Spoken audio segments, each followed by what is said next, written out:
사무엘하 21장 15절에서 22절까지 말씀입니다. 사무엘하 21장 15절부터 22절까지 말씀.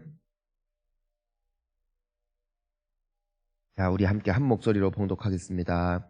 블레셋 사람이 다시 이스라엘을 치거늘 다윗이 그의 부하들과 함께 내려가서 블레셋 사람과 싸우더니 다윗이 피곤하며 거인족의 아들 중에 무게가 300세겔 되는 노창을 들고 세 칼을 찬 이스비브노비 다윗을 죽이려 함으로 수르야의 아들 아비새가 다윗을 도와 그 블레셋 사람을 쳐 죽이니 그때에 다윗의 추종자들이 그에게 맹세하여 이르되 왕은 다시 우리와 함께 전장에 나가지 마옵소서.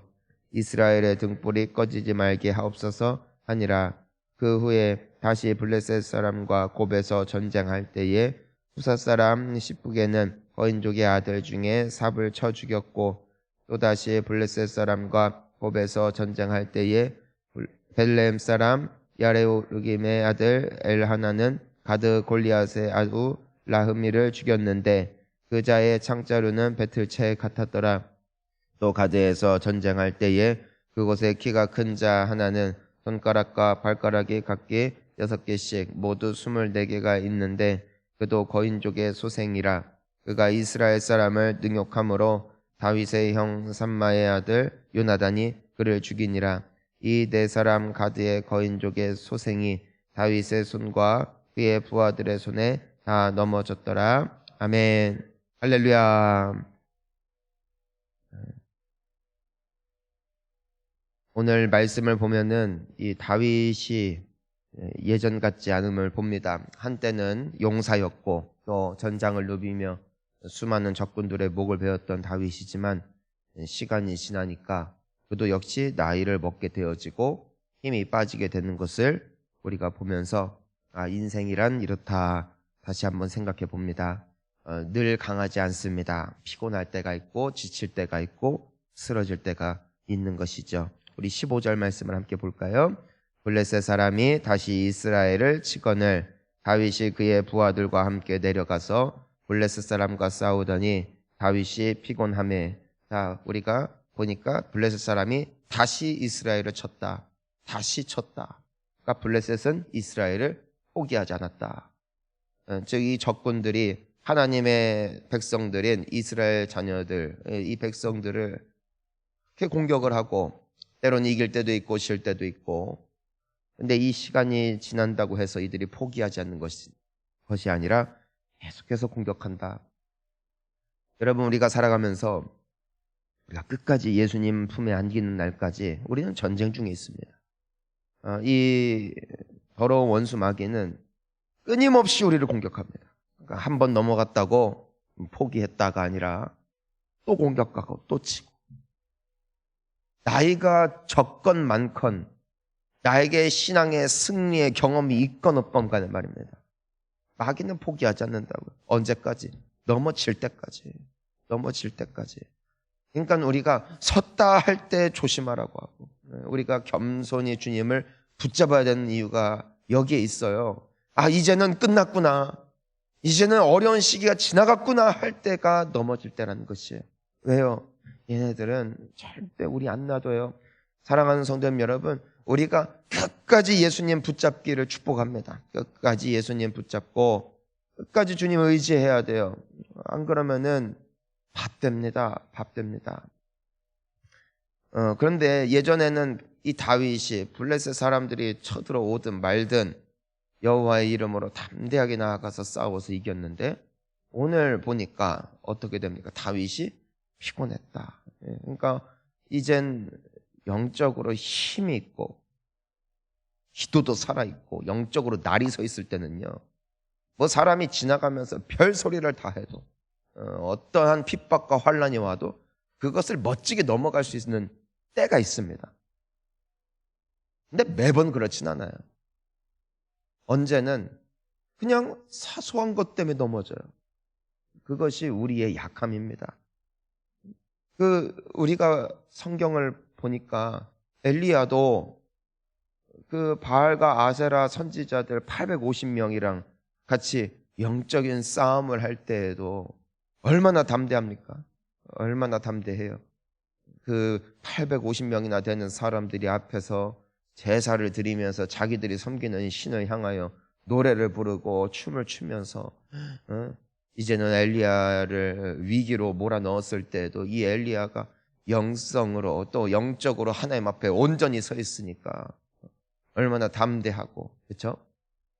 그리고 사무엘도 이스라엘 모든 사람들이 참 하나님 외면하고 버려도 정말 주님 앞에 정말 굳건하게 서가지고 그 이스라엘의 지도자로서 쓰고, 그 이제는 여호수아나 갈렙 같은 경우도 영적으로 딱 서 있으니까 모든 사람들이 울면서 애통을 해도 담대하게 하나님이 우리에게 이 땅 주기로 하셨는데 왜 그러느냐면서 오히려 그들 다그치고 하나님 앞에 이쁨을 받잖아요. 그런 때가 엘리야에게도 다 있었다는 것입니다. 그런데 이게 영적으로 어떤 이유 알 수 없는 원인으로 말미암아 영적으로 한번 딱 꺾이니까 그 850명과 맞짱을 떠도 담대하던 이 엘리야가 그 이세벨 여왕이 내가 너 죽여버릴 거야. 어찌 보면은 그냥 빈 협박이에요. 뭘 할 수 있겠어요. 이미 이스라엘 백성들의 마음이 하나님께로 돌아섰고 이미 하늘에서 그 3년 동안 내리지 않던 비가 내리면서 모든 사람들이 하나님이 살아계시다, 하나님이 우리의 하나님이시다 이렇게 고백하고 있는데 이세벨이 너 죽여버린다 말한다고 그것이 무슨 협박이에요. 근데 엘리야가 어떻게 돼요? 그 말 듣고 무너져요. 그 말. 850명의 앞에서 별짓을 다 해도 담대하던 엘리야가 영적으로 무너지니까 여왕이 너 죽여버릴 거야 그 한마디 하니까 그냥 거기에서 무너지는 것, 이것이 인간이더라는 것입니다. 여러분, 여기에 안전지대에 있는 사람 한 사람도 없습니다. 이 중에 끝까지 주님 앞에 100% 헌신하고 100% 주님 앞에 건강한 영성 가지고 갈 사람 한 사람도 없습니다. 강할 때가 있으면 약할 때가 있음을 고백하시기를 축복합니다. 그걸 인정하는 것이 복이에요. 안 그러면 시험 들어요. 나는 왜 그렇게 똑같이 기도하는데도 왜 무너지지? 여러분, 우리가 365일 열심히 건강관리하고요, 식이요법하고요, 열심히 운동한다고 해도요, 감기 다 걸리더라고요. 코로나 다 걸려요. 어떤 사람은 그렇게 건강관리 열심히 했는데도 불구하고 병에 걸리기도 해요. 그러면 이제 운동 그만해야겠다 하는 것입니까? 아닙니다. 운동을 해도 똑같은 거예요. 건강할 때도 있고 아플 때도 있는 것이에요. 전부 다 낫죠. 영성도 그렇습니다. 우리가 기도 안 하면은 완전히 넘어집니다. 하지만 기도하면 넘어질 것 같아도 주님이 붙잡아는 주십니다. 하지만 넘어질 때 즈음은 있다는 것입니다. 그것이 다윗에게도 있었고 우리에게도 있는 것이니 사랑하는 성도님 여러분, 우리가 때로는 우리가 새벽 예배 맨날 해도 언제는 기도가 술술술 나옵니다. 예배도 드리고 싶고 주님을 사랑하고, 그런데 이런 어느 정도 시간이 지나면은 참 괴로울 때가 있어요. 내가 계속 나가야 되나? 기도도 잘 안 되고 나가야 되나? 그런데 여러분이 그래도 지금까지 기도로 쌓아왔기 때문에 그럼에도 불구하고 여기까지 나오신 줄 믿습니다. 그런데 약해질 때, 이때 우리는 어떻게 해야 될까? 자, 우리 16절 함께 읽어볼까요? 거인족의 아들 중에 무게가 300세겔 되는 노창을 들고 세 칼을 찬 이스비브노베 다윗을 죽이라 함으로. 이스비브노비죠. 예, 이스비브노. 자, 다윗을 죽이려 했어요. 예전에는 다윗이 잡을 수 있었는데 이제는 다윗을 죽이려고 합니다. 자, 이런 상황들이 우리에게 옵니다. 만만했던 일들도 우리가 더 이상 이겨낼 수 없는 상황, 그것이 지금 다윗이 직면한 현실입니다. 자, 근데 17절을 봅시다. 스루의 아들 아비새가 다윗을 도와 그 블레셋 사람을 쳐 죽이니 그때에 다윗의 추종자들이 그에게 맹세하여 이르되 왕은 다시 우리와 함께 전장에 나가지 마옵소서, 이스라엘의 등불이 꺼지지 말게 하옵소서 하니라. 다윗은 나이가 들었기 때문에 이런 상황이 되었음을 우리가 봅니다. 하지만 여기에서 우리가 주목해야 되는 것이 무엇입니까? 다윗이 죽을 때 즈음에, 죽을 만한 때에 스루의 아들 아비새가 다윗을 도왔다. 그리고 그 블레셋 사람을 쳐 죽였다. 다윗이 지금 상태에서는 이길 수가 없어요. 그때 누가 있었다? 돕는 사람이 있었다. 함께 돕는 사람이 있었다. 여러분, 우리가 기도할 수 없을 때 기도하는 누군가가 있다는 건 참 큰 축복입니다. 상대방이 무너져 있을 때 그들을 위하여 기도할 수 있는 내가 되는 것이 참 축복입니다. 내가 넘어질 때 또한 누군가가 나를 위해서 기도해 줄 것이고, 또한 상대방이 시험에 들고 낙심해 있을 때 그 사람의 편에 서서 그를 위하여 기도해 줄 수 있는 것은 참으로 아름다운 영적 공동체라는 것입니다. 이 다윗이 살아남았어요. 이 이스라엘 공동체가 살아요. 다윗이 죽으면 이스라엘도 망하는 것이에요. 그러니까 이 추종자들이 왕이시여 전장에 나가지 마옵소서, 이스라엘 등불이 꺼지지 말게 없어서 말합니다. 다윗의 한 사람의 죽음이 아닌 것이죠. 이스라엘 전체의 죽음이 된다는 것이에요. 한 영혼이 끝나는 것이 아니에요. 공동체가 죽는 거예요. 우리가 이 세상을 살아가면서 하나님이 우리에게 주신 귀한 동역자들이 있음을 감사합니다. 여러분, 우리가 그래서 약할 때에 우리가 또 자랑이 되는 것이죠. 왜냐하면은 그때에 하나님께서는 우리를 도울 만한 손길들을 붙여주십니다. 얼마나 감사한지. 우리가 여기까지 온 데에는 위기가 없었기 때문이 아니죠. 또 그 위기를 내가 잘 넘어갔습니다 말 못하죠. 누군가가 있었다는 것이죠. 누군가가 나에게 힘이 되어줬어요. 저는 우리 사랑하는 자녀들에게도 너무나 감사합니다. 때로는 여러분들도 다 동의하실 거예요. 살 소망마저 끊어졌을 때, 하나님이고 신앙이고 뭐고 모든 것들이 무너졌을 때 나에게 살 여지를 끝까지 남겨두었던 존재 중에 하나가 자녀들이죠. 그들의 존재 자체가 그래, 내가 그래도 살아내야지. 나의 배우자가 그래도 내가 저 사람을 봐서라도 내가 포기하면 안 되지 해서 일어설 수 있는 버팀목이 되었다는 것입니다. 때로는 내가 정말로 힘들어서 살 소망마저 우리가 없어질 때에 나를 위하여 기도해주고 중보해주는 누군가가 있었고, 나에게 그냥 우리에게 그냥 우연을 빙자한 하나님께서 천사를 보내주신 것 같이, 그렇죠? 갑자기 그냥 먹을 거 싸다가 그냥 갖다 주기도 하고, 그냥 지나가면서 아유 고맙다고, 그냥 내가 정말 낙심되어질 때에 누군가가 건네준 하나님께서 그 사람들을 보내주신 거예요. 그래서 우리가 여기까지 있다는 것이죠. 자, 우리가 여기에서 잘 봐야 되는 것이 있습니다. 내가 그럴 때가 있었던 것처럼 멀쩡했던 사람이 넘어질 때가 있더라고요. 한때에는 헌신했고 섬겼고, 근데 완전히 자빠질 때가 있어요. 당황합니다. 그때 우리에게 필요한 것이 무엇입니까? 그들을 도와야 된다는 것이에요. 그들을 위해서 기도해야 된다는 거예요. 내가 만약에 저 사람 같은 상황이 있을 때 말입니다. 그렇죠? 그러면은 나는 어떤 도움을 받고 싶었을까? 예수님께서 말씀하시잖아요. 너희들이 대접받고자 하는 대로 너희들도 대접해라 하셨단 말이에요. 여러분, 영적으로 넘어질 때에 우리는 너무 쉽게 그 상대방에 대하여 판단할 수가 있어요. 그 사람이 갑자기 삶의 의지가 꺾여서 게으르고 방종한 것처럼 보여질 때 건강하고 또 떳떳한 우리는 어쩌면 그 사람들을 향하여 긍휼의 마음보다도 참 안이 꼽게 볼 수 있어요. 여러분, 우리가 배우자들을 바라볼 때에도 이 긍휼의 마음이 회복될 수 있기를 주의 이름으로 축원합니다. 그 사람에게 있는 강점이 있는가 하면은 약점이 있어요. 그렇죠? 나에게는 너무나 쉬운 일이 그 상대방에게는 너무 어렵나 봐요. 안 돼. 못해. 그러니까 그것에 대해서 불쌍히 여기기보다도 우리가 아주 그냥 안이 꼽게 볼 때가 있더라는 것이에요. 근데 여러분, 우리도 그렇잖아요. 안 되는 거지? 안 하는 건 아니란 말이에요. 상대방도 동일하다.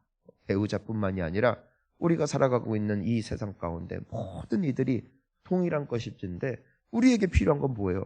긍휼과 사랑이고 그들을 위한 기도이고 그들을 위한 희생이지 한단이 아니란 말이에요. 만약에 오늘 이 상황 속에서 다윗을 보면서 추종자들과 부하들과 또 이스라엘의 아들 아비새가 참 왕이 맛이 갔구나, 저거 늙어가지고 왜 전쟁터에 나와가지고서 사람 힘들게 만드나, 왕이 왕 되더니 예전에는 무술 연습도 열심히 연마하시더니 안 하니까 적골되는 거 아니냐 하면서 이렇게 아주 경멸의 눈으로 바라보았다면 다윗이 어떻게 삽니까?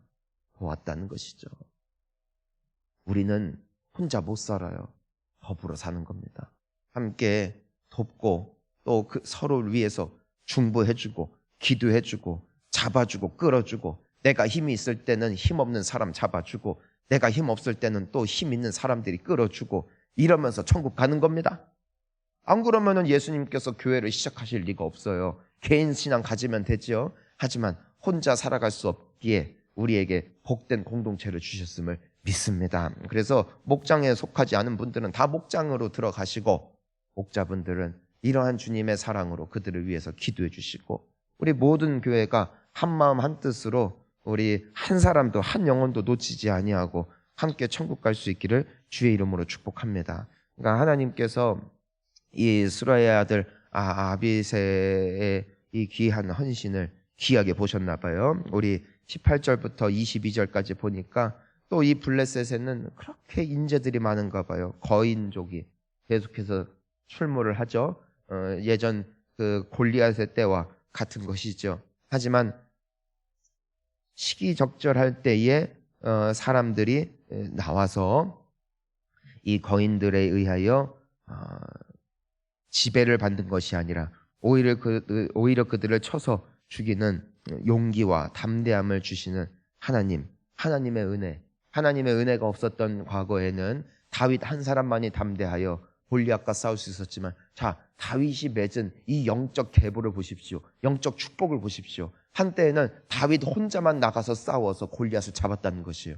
하지만 이제는 네 사람의 이 거인족이 출몰하고 있음에도 불구하고 그들을 상대하여 싸워 이길 수 있는 용사들이 이젠 세워진 거예요. 이것이 다윗을 통하여 흘러나온 아름다운 영적 계보이죠. 사랑하는 성도님 여러분, 여러분들 한 사람이 아니에요. 여러분들을 통하여 영적 유산이 여러분들의 후손들과 또 여러분들 주변에 있는 신앙인들에게 아름답게 흘러가게 되어지기를 주님의 이름으로 축원하는 것입니다. 여러분 기도의 용사이십니까? 여러분 지금 우리가 한 사람 한 사람으로 서 있습니다. 하지만 여러분 때문에 앞으로 더 많은 사람들이 기도의 용사로 세워지고 전도의 용사들이 세워지고 신앙의 용사들이 세워져서 우리의 때보다도 더 아름다운 신앙의 유산을 맺게 되어지는 기적이 우리를 통하여 나타날 수 있기를 주의 이름으로 축원하는 것입니다.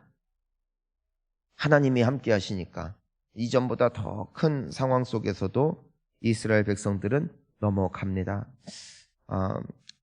우리를 끊임없이 공격하는 이 마귀의 전략을 보여줍니다. 처음에는 골리앗 한 사람만 와도 무너졌던 이스라엘입니다. 하지만 지금은 골리앗급의 거인 4사람이 와도 능히 싸워 이기는 이스라엘, 즉 같은 이스라엘이 아니에요. 강한 이스라엘입니다. 과거의 우리가 아니에요. 하나님 안에 우리는 더 강한 사람이 되었습니다. 생각해 보니까 예전에는 작은 문제에도 시험 들었던 우리예요. 금방 자빠졌어요. 요즘에는 얼마나 하나님께서 우리를 담대하게 하시는지. 아멘. 웬만한 것에 의해서 실족하지 않고, 예전에는 피곤하다, 그냥 아프다, 예전에는 내가 할 일이 많다 정도로 기도의 자리에 타협했던 우리예요. 하지만 지금은 어떠합니까? 그럼에도 불구하고 기도하는 여러분은 예전의 우리가 아닙니다. 우리는 더 강한 이스라엘이 되었습니다. 하나님이 우리를 그렇게 키워나가시는 것이고 주님께 꼭 붙어 있으니까 여러분 그렇게 되어 가잖아요. 포기하지 않으면. 그렇죠? 우리 주님 안에서 그분의 은혜 아래 거하기만 한다면 우리는 반드시 이러한 자들이 되어질 것이고 앞으로도 그렇게 되어질 것을 믿습니다. 힘들고 지칠 때에 누군가가 있었기에 강한 사람이 될 수 있었던 것처럼 우리도 그렇게 살아왔고 또 우리 주변에 있는 모든 이들이 이러한 복을 함께 누릴 수 있기를, 또 그러한 우리 본향 공동체 될 수 있기를 간절히 소원합니다. 우리 이 시간 함께 기도하시겠습니다.